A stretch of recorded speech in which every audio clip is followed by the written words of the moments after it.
Pessoal, hoje é dia 13 de dezembro de 2013 e vamos ter aí agora, no dia 14 e 15, nesse fim de semana próximo, a Rede Sustentabilidade vai fazer um seminário, que é o chamado Seminário Programático, que vai acontecer em Brasília. E eu ia estar presente e não vou poder, e eu conversando aqui com o Basileu, eu sugeri a ele topou, e eu então resolvi fazer aqui um videozinho para ajudar um pouco numa discussão do seminário que é sobre sociedade do conhecimento, inovação e educação, né?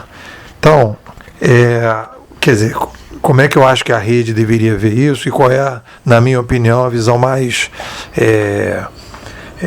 progressista, digamos assim, ou aquela que possa reduzir o sofrimento das pessoas, porque eu trabalho com essa visão sempre de que as ações devem procurar reduzir, e a métrica que a gente deve ter é se nós estamos agindo e estamos reduzindo o sofrimento das pessoas. Bom, então, a discussão da sociedade do conhecimento é uma discussão que eu tenho feito há bastante tempo, e a gente tem que entender que quando a gente diz que a gente vive a sociedade do conhecimento, nós estamos fazendo um diagnóstico, né? Então, você diz, não é a sociedade pós-industrial, não é a sociedade da informação, não é a sociedade pós-moderna, é a sociedade do conhecimento. Eu, olhando para o passado, e já tenho estudado isso há bastante tempo, não acredito que a gente possa dizer que a gente está vivendo uma sociedade do conhecimento, porque por que a gente vive hoje uma sociedade do conhecimento e não foi a sociedade do conhecimento na época, né, quando surgiu a prensa, por exemplo, que a gente teve o Renascimento, a gente teve o surgimento da ciência, ou a gente possa dizer que na época dos gregos, né, antes de Jesus Cristo, né, na Grécia Antiga, por que naquele momento em que a gente teve o surgimento da primeira democracia, a primeira tentativa de democracia e também de todo o movimento de filosofia da época, por que a gente não teve então ali a sociedade do conhecimento, ou por que a civilização egípcia não era a sociedade do conhecimento, ou os maias, etc., né?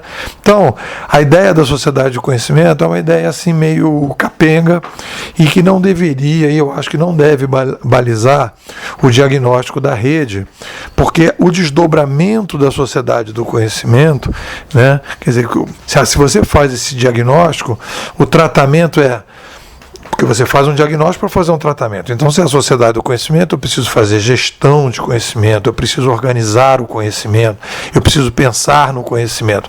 E eu acho que essa análise da sociedade do conhecimento é uma análise precária, o que vai levar a gente para os dois outros pontos que o Basileu me pede para discutir, que é a questão da inovação e da educação. Então, o que eu quero pontuar aí? Então, o diagnóstico, para mim, mais preciso do mundo que a gente está vivendo hoje, ele é numérico. Eu já vi assim, várias tentativas, né, de fazer análise, mas eu acho que é numérico. Nós hoje somos a sociedade dos 7 bilhões de pessoas. Nós nunca fomos 7 bilhões de pessoas. E quando eu nasci em 1960, nós éramos a sociedade dos 3 bilhões de pessoas.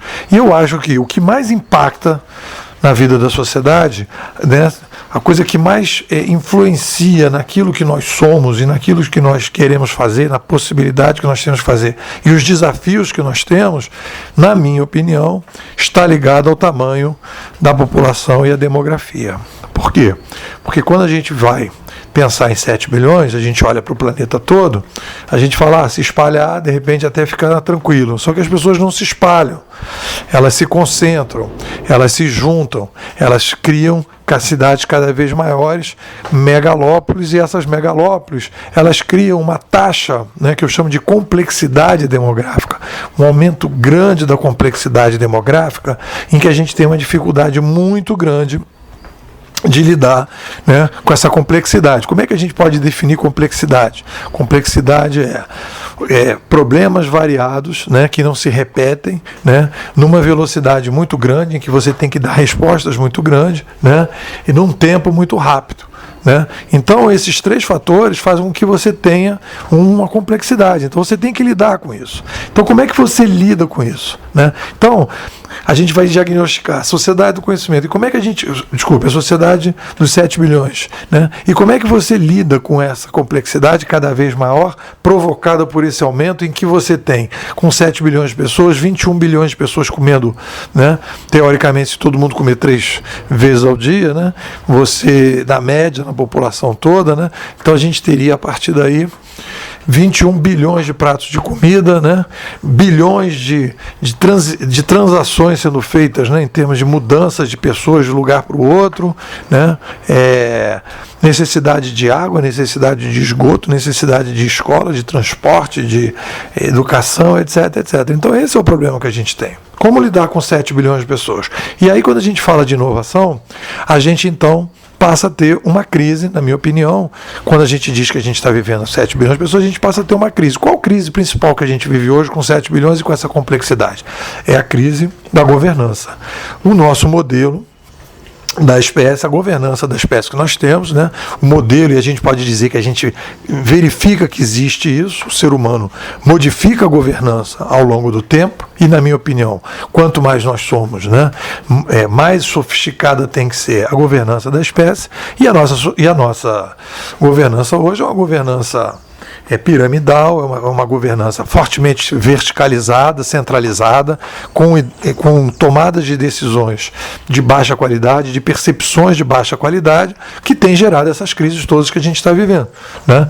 Então, o que a gente tem aí como o fator principal, né?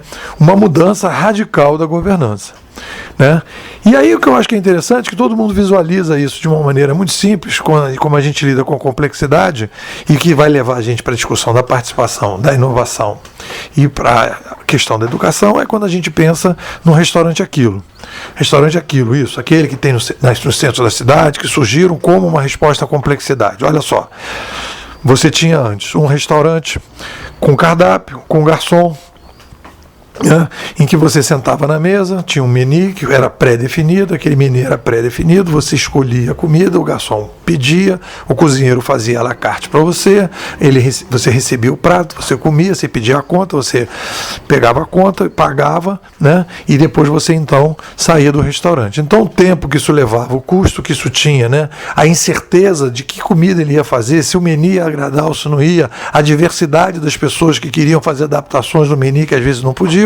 Isso tudo foi levando a gente para, né, uma saída do restaurante Aquilo. Então, quando a gente surge o restaurante Aquilo, o que ele vai fazer?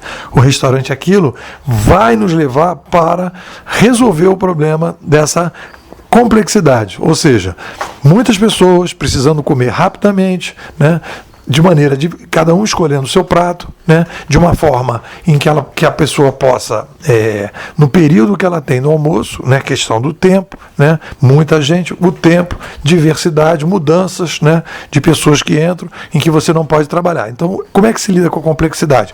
Você tira o intermediário, você tira o intermediador, você tira o garçom intermediador, você tira o cardápio que intermedia e você deixa as pessoas servirem os seus próprios pratos, né? Então, o restaurante Aquilo é o exemplo típico de como é que o ser humano, e não é só hoje, sempre foi assim, né? Como é que o ser humano lida com o aumento da complexidade.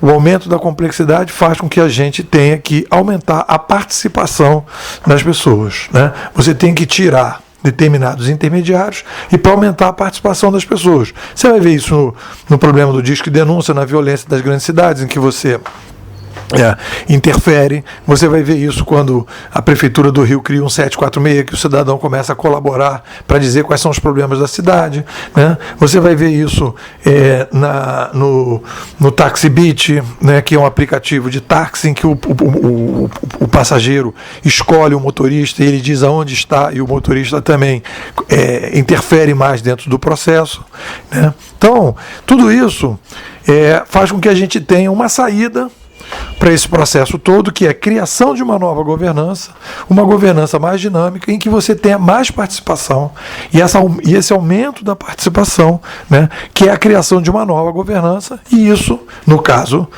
geral, precisa ser feito com forte uso de tecnologias, plataformas digitais participativas, em que a gente vá mudando, né, a maneira da atual governança operar. Isso, na minha opinião, é a base do que a gente pode chamar de inovação, da necessidade de inovação. Porque quando a gente fala inovação, inovação é uma palavra solta no espaço, né? Tudo é inovação. Se você disser assim, hoje eu não quero mais andar com esse tipo de sapato que está me incomodando, eu vou colocar um outro sapato, isso é inovação. Por quê? Você traz uma novidade para uma coisa que você vinha fazendo. Então, existem vários tipos de inovação, existem inovações que são incrementais, que é o sapato, você depois dizer, não, eu não vou mais andar para aquele lugar, porque aquele lugar não me interessa mais ir para lá, etc. Eu vou mudar completamente a minha vida, vou agora mudar e vou para outro lugar completamente diferente. Você fez uma inovação radical, então você fez uma mudança radical, né, da maneira de pensar, e você fez então uma mudança que é a inovação radical. E eu acho que a gente tem hoje como desafio tentar resolver problemas de governança radical, mudar completamente a forma que a gente trabalha, né? A gente vem trabalhando num determinado modelo de governança que a gente tem que construir um novo modelo. Isso não é fácil, tem todo um trabalho que a gente pode fazer de passagem, né, para a gente trabalhar isso. Qual é o papel, na minha opinião, no caso da educação? A educação tem um papel importante, por quê? Porque a gente vai ter que fazer uma reconstrução do ser humano.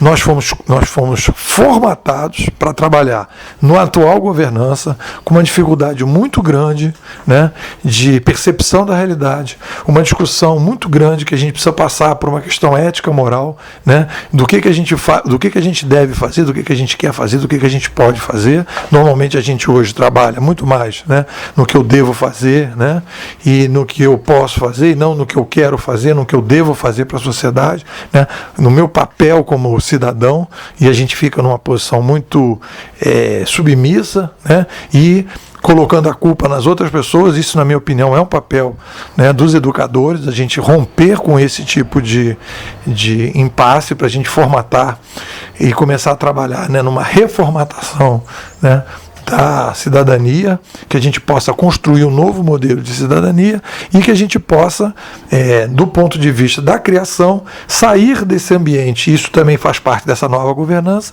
né, sair de um ambiente de recepção de conhecimento para produção de conhecimento. Cada professor é um produtor de conhecimento, cada aluno é um produtor de conhecimento, e coletivamente a gente vai avançando, né, nas descobertas, né, num conhecimento líquido e não mais num conhecimento sólido através de uma horizontalização da educação.